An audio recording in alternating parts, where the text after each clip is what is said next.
नमस्कार, voice of Jhabua में आपका बहुत स्वागत है। इस वक्त मेरे साथ मौजूद है जिला पंचायत उपाध्यक्ष अकमाल सिंह मालू डामर, जो कि पेटलाद विधानसभा से इस बार चुनाव मैदान में अपनी दावेदारी पेश कर रहे हैं। लगातार उनके समर्थक भी सोशल मीडिया हो चाहे ज़मीनी स्तर पर कार्य कर रहे हैं। हमारे साथ मौजूद है। इस वक्त हम उनसे सीधे जुड़ेंगे और आगे की क्या कुछ रणनीति है, किस तरह से चुनाव को लेकर तैयारियां की जा रही है, हम सीधे जानेंगे। बहुत स्वागत है मालू भाई आपका।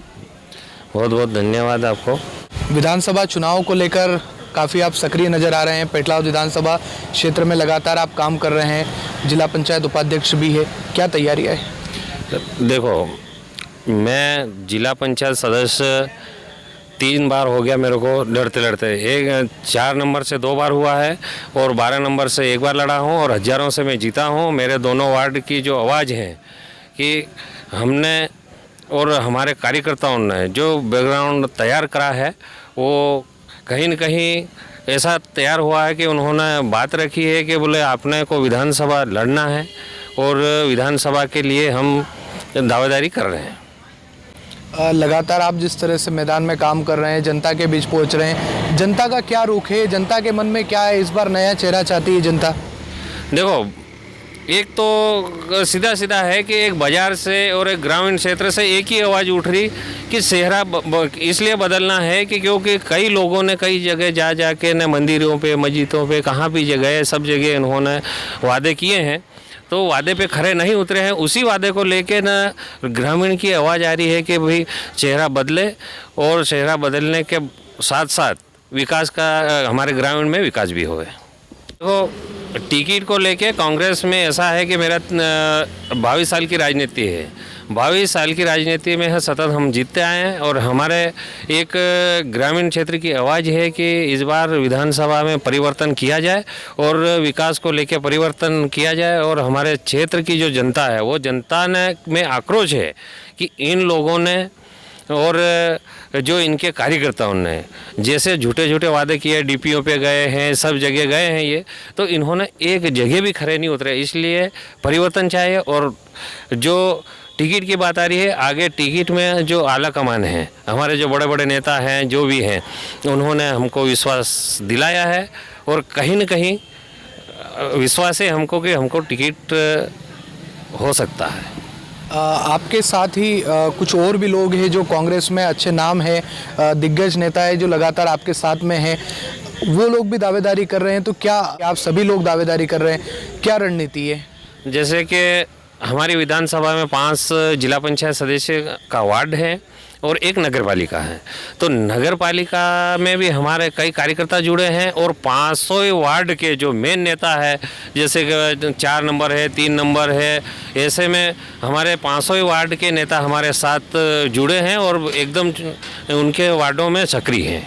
और उनका यही है कि हमें जो जिस व्यक्ति से हम जुड़े हैं वो व्यक्ति हमारे विश्वासदार और खासम खास है। जैसे कि देखो, नगर पालिका की बात है।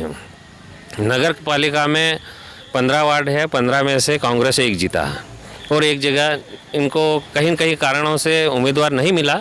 लेकिन क्या है कि जो जिस आदमी ने, किसी ने भी मॉनिटरिंग करी है नगर पालिका में, वो क्या है कि कहीं न कहीं उनके नेतृत्व में गड़बड़ हुआ है या फिर टिकट बांटने में, बंटवारे में कुछ भी ऐसा हुआ है, तो इसलिए बुरी तरह से कांग्रेस हारी है। अच्छा, आप सक्रिय चुनाव को लेकर तो किस तरह की तैयारियां है? और जब आप चुनाव मैदान में अगर कांग्रेस पार्टी आपको टिकट देती है और अपना उम्मीदवार घोषित करती है, तो क्या आपके मुद्दे होंगे, क्या आपकी रणनीति है, किस तरह से जनता की बात को सुना जाएगा और कोई ऐसी प्लानिंग है जिससे पेटलाद विधानसभा क्षेत्र की जनता को फ़ायदा हो सके? जैसे कि देखो, आला कमान जो अपने पे विश्वास जताती है, तो हम हर पंचायत में हमारा 2-2 राउंड भी लग चुके हैं। उन्होंने मुद्दे भी बताए, उसी मुद्दे पे हम लड़ेंगे। जो सरकार के खिलाफ क्या करना है और जैसे कि इन लोगों ने क्या क्या वादा किए हैं, उन वादे से हटकर हम एक नई योजनाओं को चलाना चाहते हैं और उसी माध्यम से हम चुनाव लड़ेंगे। सामने भाजपा से सुश्री निर्मला भूरिया जो कि चुनाव मैदान में है, क्या उन्हें चुनौती के रूप में लेंगे? एक और जयेश भी लगातार चुनाव मैदान में सक्रिय है। जैसे कि देखो भारतीय जनता पार्टी से निर्मला बहन जो मैदान में आई है, उनका क्या है कि एक परिवारवाद चल रहा है। और रही बात, इन्होंने चुनाव आते ही सक्रिय होते हैं और चुनाव जैसे हुआ वैसे उनके अपने अपने काम में लग जाते हैं। इसलिए पब्लिक नहीं चाहती कि उनको वोट दे। अभी पब्लिक तो परिवर्तन मांग रही है और विकास मांग रही है। इसलिए हम ये नहीं मानते हैं कि हमारे सामने बड़ी चुनौती है। अगर टिकट मिलता है तो कितने वोटों से जीतेंगे? अगर हमको कांग्रेस पार्टी अपने पे विश्वास जताती है और टिकट देता है तो 30 से 35 हज़ार पार करेंगे हम। इतने वोट से 35,000 वोटों से आप जीतेंगे? जीतेंगे, क्योंकि हमको विश्वास है। हम डेली जा रहे हैं पंचायतों में, नगर पालिका में, सब जगह जा रहे हैं, तो हमको लोगों की ऐसी भीड़ लग रही कि इस मुद्दे पे अपन चुनाव लड़ेंगे और हम आपके साथ हैं। ये चीज़ें आ रही है हमारे पास, विश्वास दिलाते हैं कि हम चुनाव जीतेंगे अच्छे से अच्छे वोटों से। जैसा कि आपने सुना, हमारे साथ मौजूद थे मालू भाई, जो कह रहे हैं कि अगर उन्हें टिकट दिया जाता है कांग्रेस से, अगर वो चुनाव मैदान में होंगे तो निश्चित ही वो 30 से 40 हज़ार वोटों के साथ अपनी जीत दर्ज करवाएंगे।